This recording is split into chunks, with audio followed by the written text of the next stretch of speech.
Hello guys, स्वागत है math ultra x में। आशा करता हूं आप ठीक होंगे, स्वस्थ होंगे, मस्त होंगे।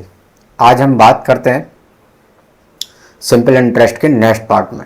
जो हमारा टाइप चल रहा था दर पर आधारित प्रश्न, तो आज टाइप दर वाला ही चलेगा, जिसमें हम नेक्स्ट क्वेश्चन लेके आए हैं। जो कुछ कंडीशन बची हैं, 2-4, तो इस पार्ट में वो ख़त्म हो जाएगा और टोटल तुम्हारा फिर दर वाला कोई भी कुछ एग्जाम दे के जाओगे, इससे बाहर नहीं जाएगा, ये मेरी प्रॉमिस है। तो देखते हैं, जैसे कि नेक्स्ट सवाल क्या है कि अगर एग्जामिनर कुछ इस तरीका के दे दे, ठीक है,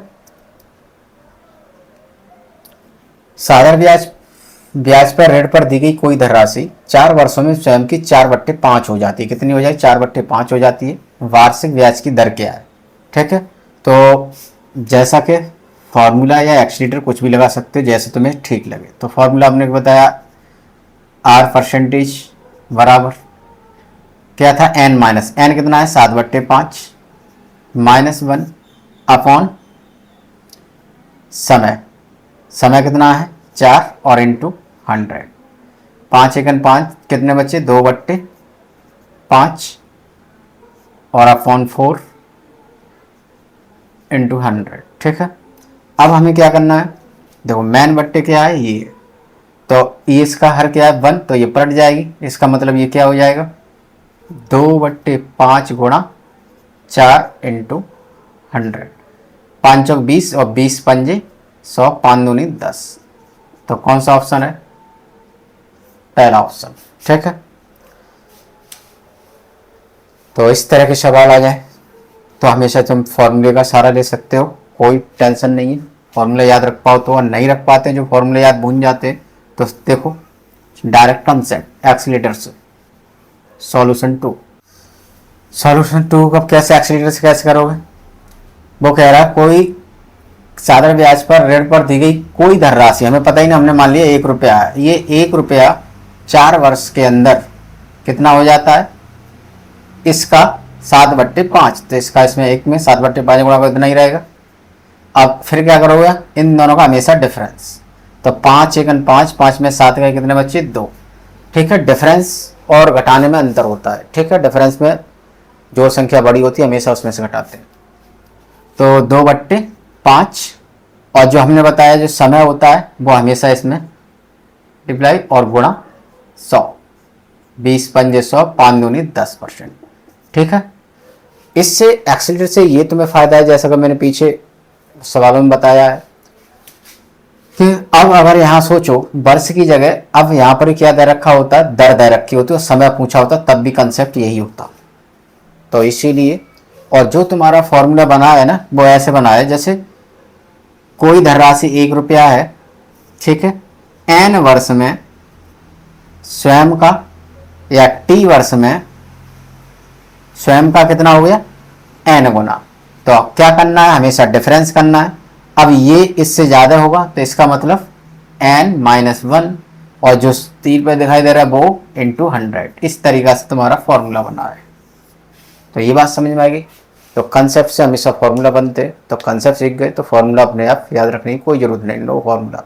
अब तक मैंने जितना भी मैथ पढ़ाया तो किसी मैंने फॉर्मूला बहुत कम यूज़ किया है, जहाँ ज़रूरत है, लेकिन फॉर्मूला याद रखना भी जरूरी। कभी कभी एग्जामिनर क्या है, डायरेक्ट फॉर्मूला ही पूछ ले, तो वो भी याद होना चाहिए।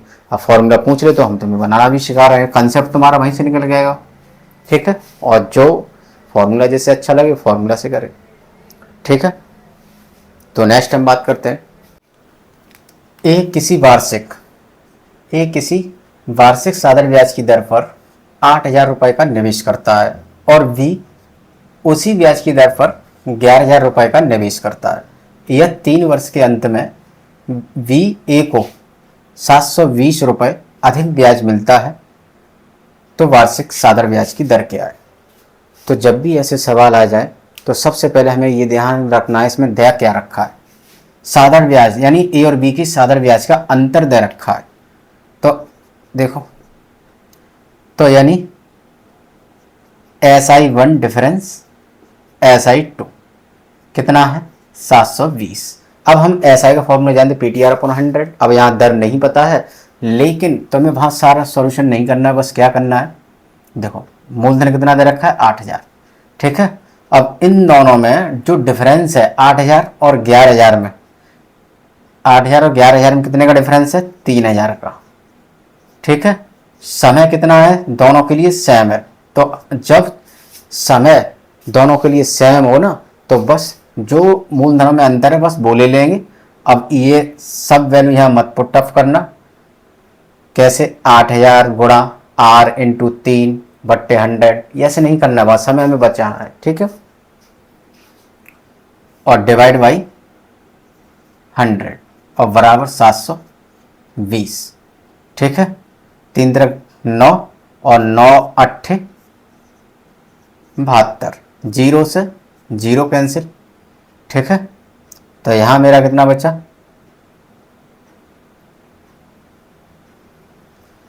100 बचा, जीरो से ये कैंसिल हो गया।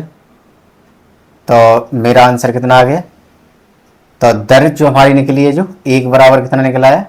8%। बस यही हमारी दर होती है, और चाहो तो तुम कर सकते हो यहाँ दर 8। ठीक है, तो कभी भी ऐसा सवाल आए तो हमेशा ये माइंड में होना चाहिए। ठीक है, और लो, अगर करना चाहो जो दर दोनों के लिए सेम है, तो हमने दोनों में क्या है? कॉमन लेके ये बाहर निकाल लिया है। ठीक है, दर तो दोनों के लिए सेम है, तो अगर हम मानना चाहें तो मान सकते हैं यार, उन्हें कोई ज़रूरत नहीं है।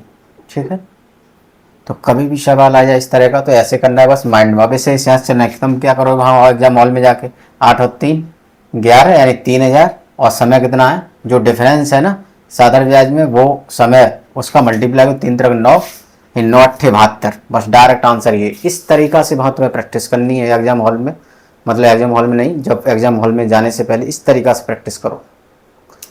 रफ लेके बैठ जाओ, और बस जितना भी मैंने दर के सवाल बताए, और तुम कौन सी भी बुक हो तुम्हारी, कोई भी प्रैक्टिस सेट हो, बस लेके बैठ जाओ, करो, फिर देखो तुम्हारी स्पीड जैसे मैंने बताया। ठीक है, और अगर हम इस सवाल को इस तरीका से करते तो मैं समझाने के लिए, साधारण ब्याज पहले वाले कितना मूलधन? 8,000, PTR/100 होता है, तो 8,000 इंटू दर नहीं पता है, समय 3/100 डिफरेंस। दूसरे वाले का कितना दर रखा है? 11,000, दर नहीं, दर दोनों ही सेम है। ठीक है, इंटू समय भी सेम है, बट्टे 100 और बराबर 720। तो हम फिर इसे क्या करते? कैलकुलेट करते। ठीक है, तो ऐसे नहीं करना। देखो ये दोनों दिखाई दे रहा है, दोनों में सेम है, तो ये बाहर निकाल लो, और इन दोनों का डायरेक्ट डिफरेंस हो जाए, हर भी सेम है। तो ये सारी चीज़ें तुम्हें कट करनी है वहाँ एग्जाम हॉल में। अब देखो नेक्स्ट सवाल ये रहा, सेम वही सवाल है, बस उसने आगे ने उस सवाल को बढ़ा के पूछा है। देखो लास्ट सवाल जो मैंने बताया सेम वही चीज़ है, बस उसने क्या ने बढ़ा दिया है। जैसे वो कह रहा है 12,000 रुपये की राशि, वो 1,200 रुपये की राशि पर 3 वर्ष में 2 भिन्न स्रोतों से प्राप्त साधारण ब्याज का अंतर कितना दर रखा है? 10 रुपया 80 पैसे। तो उनकी ब्याज दरों में, तो क्या पूछ रहा है? ब्याज दरों का अंतर पूछ रहा है। अभी तुम्हें ये क्या, किसका अंतर दे रखा है? ये ब्याज का अंतर दे रखा है, जबकि ये पूछ किसका रहा है? ब्याज दरों का। इसका मतलब इस सवाल में जिसने भी 1,200 रुपये 2 जगह दिए हैं, तो वो अलग अलग दर पे दिए, तभी तो अंतर आएगा ब्याज दरों में अंतर। तो बस यही का तरीका करने का वही होगा। तो देखो क्या करना है? SI1 डिफरेंस, SI2 कितना अंतर दे रखा है? 10 रुपया 80 पैसा। अब SI का फॉर्मूला का PTR/100, मूलधन दोनों के लिए सेम है, तो मूलधन सेम है और समय भी सेम है, केवल दर अलग अलग है। तो अब इसमें हम क्या करेंगे? जो 1,200 और दोनों के सेम है, और ये और डिफरेंस, पहले की दर मान ली मैंने R1 और दूसरी क्या हो जाएगी? R2। बस हमने क्या है? एक लाइन शॉर्ट कर दिया है, और ये सब करने की जरूरत नहीं, बस हमें बताने के लिए ये सब करना पड़ता है। ठीक है, अब हम क्या करेंगे इसमें? देखो ये पॉइंट हटा देंगे तो तुम्हें पता है ये 0 है, इसका मतलब ये कैंसिल आउट। ठीक है, यहां से ये 0 कट गया।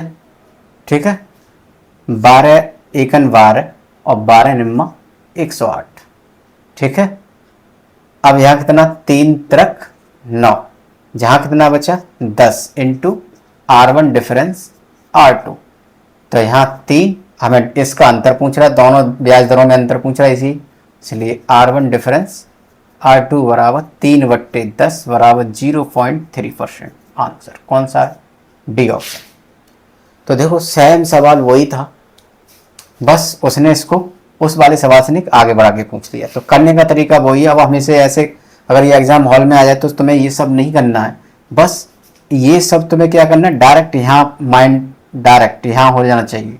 इतनी अच्छी कैलकुलेशन होनी चाहिए। देखो यहाँ 1200 है और यहाँ कितना था 108। हम जानते हैं 12 निम्मा 108 और 3 तरक 9 0.3 इस तरीका से। और ये कब तुम्हें आएगा? जब बार बार इन सवालों की प्रैक्टिस करोगे, ठीक है, तब ये सब चीज़ आ जाएगी, तुम्हें अपने आप दिमाग चलेगा।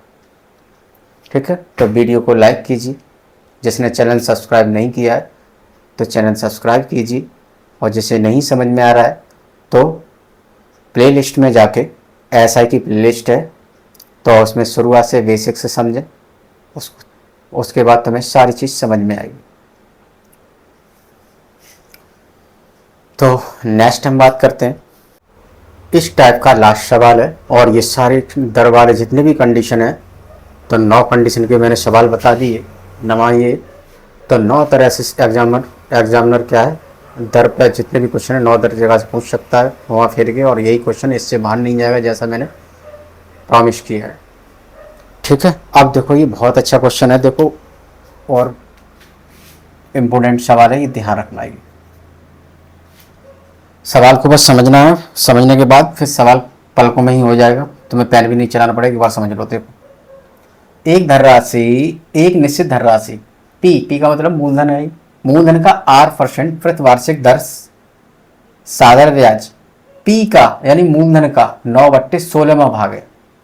मतलब कोई उसने रुपया दिया, किसी दर से दिया, जब वो बैठा वो इस मूलधन का 9/16वां भाग है, बस ये कह रहा है। ठीक है, यदि R वर्षों की संख्या n, वर्षों की संख्या कितनी दे रखी है? n दे रखी है, के बराबर हो। मतलब क्या है, जो दर है और वर्षों की संख्या है वो दोनों बराबर है।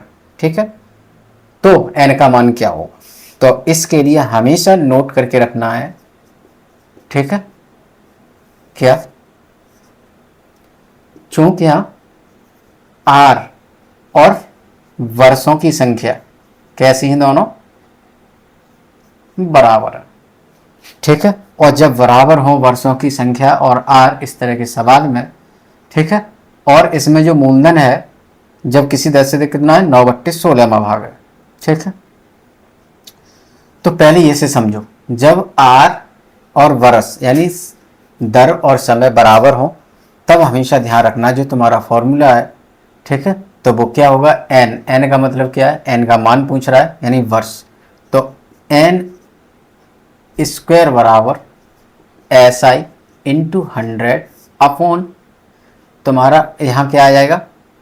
मूलधन। ठीक है, क्या आ जाएगा? मूलधन। क्या आ जाएगा? मूलधन।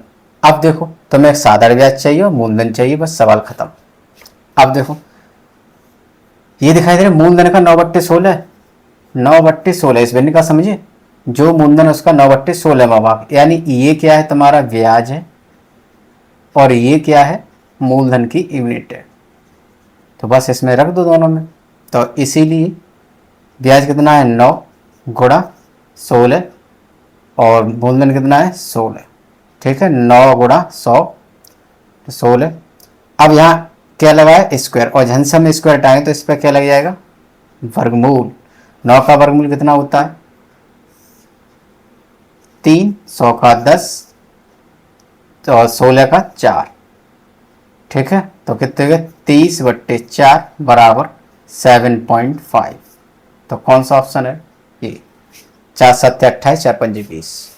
तो बहुत अच्छा सवाल है, तो कभी भी ध्यान रखना है, इस चीज़ को नोट रखना है, जब दर %, ठीक है, और समय बराबर हो, ठीक है, तो हमेशा अगर वो n का मान पूछे, किसी का भी पूछे इन दोनों में से, फॉर्मूला दोनों के लिए ये रहेगा। ठीक है, ये वाला।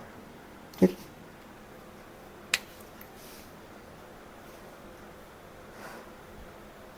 तो मिलते हैं नेक्स्ट वीडियो में नेक्स्ट टाइप के साथ। अब जो नया टाइप होगा समय पर आधारित प्रश्न, तो इसमें दर पूछा था, उसमें समय, कंसेप्ट सेम यही रहेगा दोनों के लिए। ठीक है, तो तब तक के लिए नमस्कार।